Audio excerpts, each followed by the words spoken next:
Guys, welcome to my channel. Ito nga pala ang biyahe ni sa Europe. Guys, may kararating lang dito sa Poland at hindi naman namin susunduin na may padala lang na kinuha. May tatlong dumating na Pinoy ngayon. May kukuhanin lang kami. Andito nga pala ako ngayon sa Warszawa, sa Chapel Airport. Ngayon hintay-hintay lang, mixing vlog lang at welcome lang sila. Dalawang babae dito sila sa McDo ngayon. Ayan.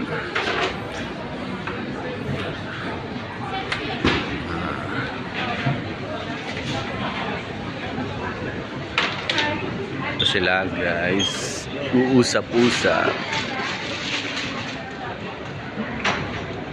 Galing silang Pinas.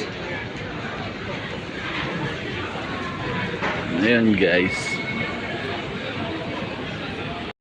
Ngayon hihintay sila ng service nila. At nakausap ko yung isang babae. Sabi niya ay ibang factory siya. Tapos yung isa, iba din daw. Tatlo sila, yung isang lalaki, subscriber natin. Mamaya pakita ko. Ayun. Tapos ngayon, yung isa sa logistic, yung isa di ko alam. Sa punta nung isang lalaki ay sa Katowice. Ngayon, guys, alam ko lang kasi hanggang ngayon may mga dumadating pa rin mga Pilipino dito na gusto magtrabaho, pero alam ko galing Taiwan yung dalawang babae ata, hindi ko lang sure, pero isang babae galing Taiwan, alam ko. Ayun, guys, sa mga gusto pang pumunta ng Poland, pero dapat alamin nyo kung ano yung mga nangyayari dito talaga sa Poland ngayon. Kasi sinabi ko nga, iba-vlog ko na tungkol sa Poland, kaso di ako nakakapag-vlog Wala na kasi tayong taga-edit, taga-ayos ng vlog natin.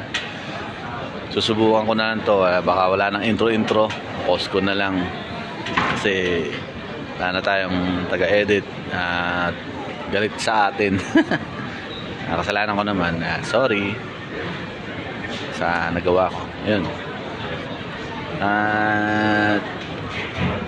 Guys, yung mga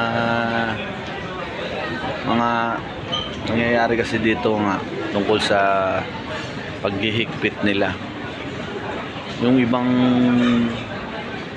tatrabaho kasi sa Croatia, yung guys, ang daming natatakan ng deportation.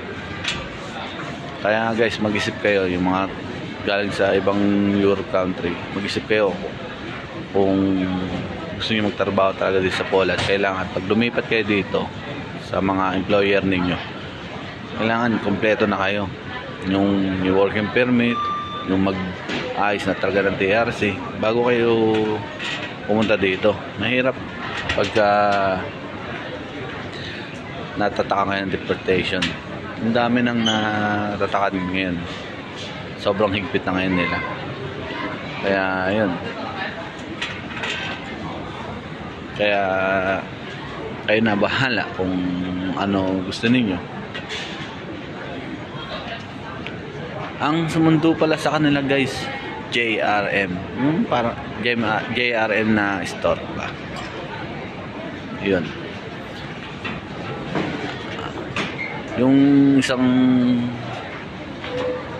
lalaki nakasama ng dalawang babae, nagulat din ako. Subscriber ko pala. Binati ako, hindi ko naman alam. Shoutout sa kanya sa pagdating ng Poland. Yun, tingnan ko kung mapapakita ko siya sa video ko na to. Guys, nasa kantor sila. Ngayon, binabantayan sila ng dalawang employer. Baka mamaya umalis, tumakas, ayan, kabantay sila. Kaya, bantay sarado ba? Ano ko ba? Vlog ko.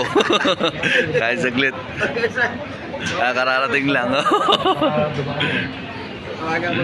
Guys, nandito na ako sa parking. Maigsi lang yun kasi mamadali na rin sila. Anong oras na. Kaya ngayon guys, susunod na lang siguro para yung ibang vlog ko, sabihin ko na lang din uli. Yan. Pabayad muna ako ng parking kasi baka di ako makalabas. Ano guys, hanggang dito na lang. See you to my next vlog. Shout out na lang pala sa mga subscriber ko at sa anak ko. Happy birthday and Denzel. Bye. Love you.